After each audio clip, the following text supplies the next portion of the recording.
200 unit current ಕೊಡ್ತಾ ಇದೀವಲ್ಲ, ಕೊಡ್ತಾ ಇದೀವ ಇಲ್ಲ? ಏನ್ರಮ್ಮ ನಿಮಗೆ ಕರೆಂಟು, ಫ್ರೀ ಕರೆಂಟು? ನೋಡಿ, ಕೈಯೇ ಎತ್ತಾ ಇಲ್ಲ.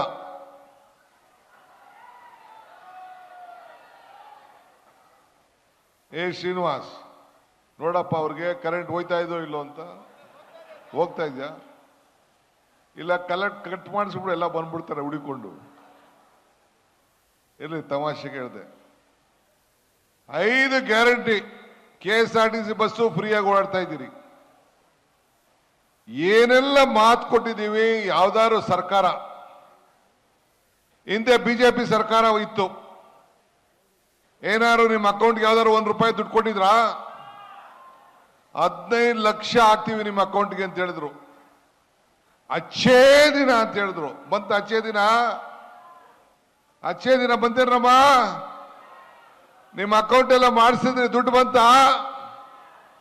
ಯಾಕೆ ನಾವು ₹2,000 ಕೊಡ್ತಾ ಇದ್ದೀವಿ ಅಂದ್ರೆ, ಕರೆಂಟ್ ಇಂದ ಯಾಕೆ ನಿಮ್ಗೆ ಫ್ರೀಯಾಗಿ ಕೊಡ್ತಾ ಇದ್ದೀವಿ ಅಂದ್ರೆ, ಎಲ್ಲ ಬೆಲೆಗಳು ಕೂಡ ಗಗನ ಕೊಂಡೋಯ್ತು, ಆದಾಯ ಎಲ್ಲ ಪಾತಾಳ ಕೊಂಡೋಯ್ತು. ನೀವು ಬದುಕಬೇಕು, ಜೀವನ ಚೆನ್ನಾಗಿ ಸಾಧನೆ ಮಾಡಬೇಕು, ನಿಮ್ಮ ಮಕ್ಕಳ ವಿದ್ಯಾಭ್ಯಾಸ ಚೆನ್ನಾಗಿ ಆಗಬೇಕು. ಈಗ ತಾನೇ ಶ್ರೀನಿವಾಸ್ ಅವ್ರು ಹೇಳಿದ್ರು, ನಮ್ಗೊಂದು ಸ್ವಲ್ಪ ಸ್ಕೂಲ್ ಮಾಡಿಸ್ಕೊಟ್ಬಿಡಿ ಅಂತ, ಹಾಸ್ಪಿಟಲ್ ಮಾಡಿಸ್ಕೊಟ್ಬಿಡಿ ಅಂತ.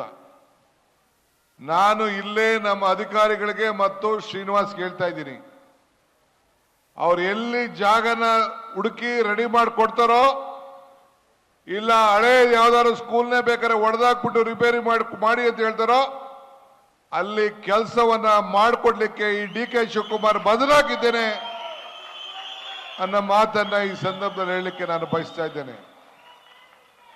ಮೊನ್ನೆ ತಾನೇ ರಿಜ್ವಾನ್ ಅವ್ರ ಕ್ಷೇತ್ರದಲ್ಲಿ ಹಾಸ್ಪಿಟಲ್ ಕೂಡ ಉದ್ಘಾಟನೆ ಮಾಡಿದ್ರು, ಒಂದು 3-4 ತಿಂಗಳಲ್ಲಿ. ಹಂಗೆ ಇಲ್ಲೂ ಕೂಡ